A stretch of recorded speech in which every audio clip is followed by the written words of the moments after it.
ओम शांति। 20 दिसंबर 2023 के ईश्वरीय महावाक्य। मुरली का सार। मीठे बच्चे, अपनी रॉयल चलन से सेवा करनी है। श्रीमत पर बुद्धि को रिफाइन बनाना है।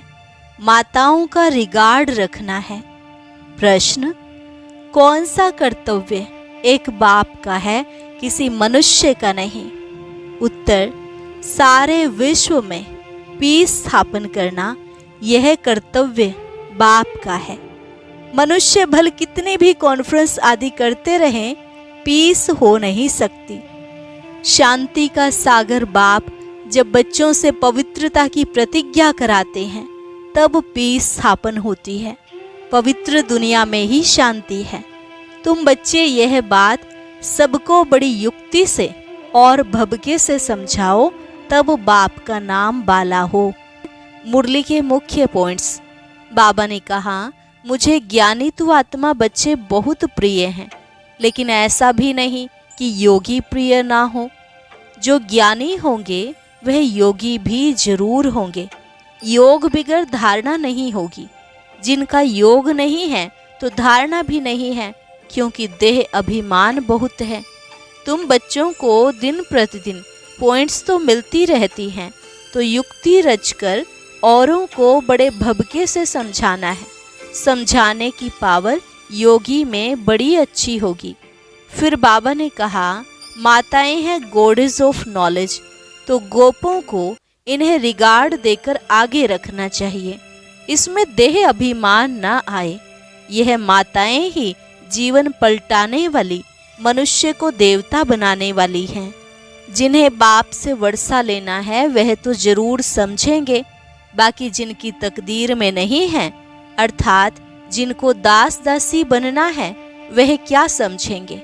बाबा ने कहा, जिनके समझाने में बड़ा मिठास है, चलन रॉयल है, उनको कहेंगे रिफाइन बुद्धि। सारा मदार ही बुद्धि पर है।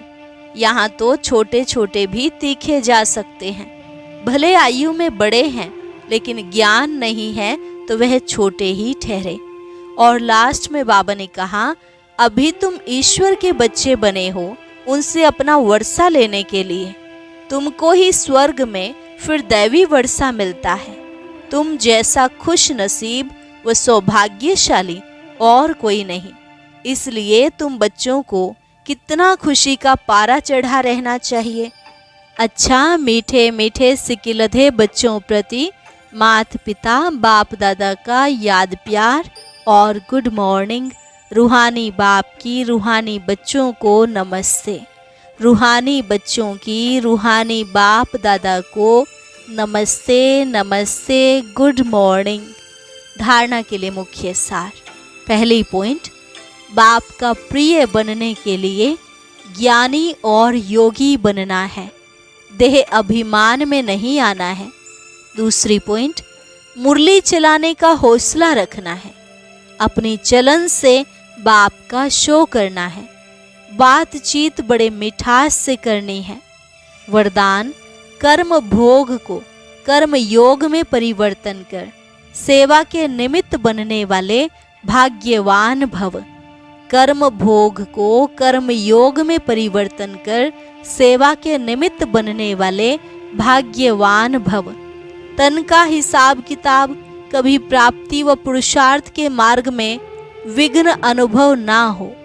तन कभी भी सेवा से वंचित होने नहीं दे। भाग्यवान आत्मा कर्म भोग के समय भी किसी न किसी प्रकार से सेवा के निमित्त बन जाती है। कर्म भोग चाहे छोटा हो या बड़ा, उसकी कहानी का विस्तार नहीं करो। उसे वर्णन करना माना समय और शक्ति व्यर्थ गंवाना। योगी जीवन माना कर्म भोग को कर्म योग में परिवर्तन कर देना। यही है भाग्यवान की निशानी। स्लोगन, दृष्टि में रहम और शुभ भावना हो तो अभिमान व अपमान की दृष्टि समाप्त हो जाएगी। दृष्टि में रहम और शुभ भावना हो तो अभिमान व अपमान की दृष्टि समाप्त हो जाएगी। अच्छा।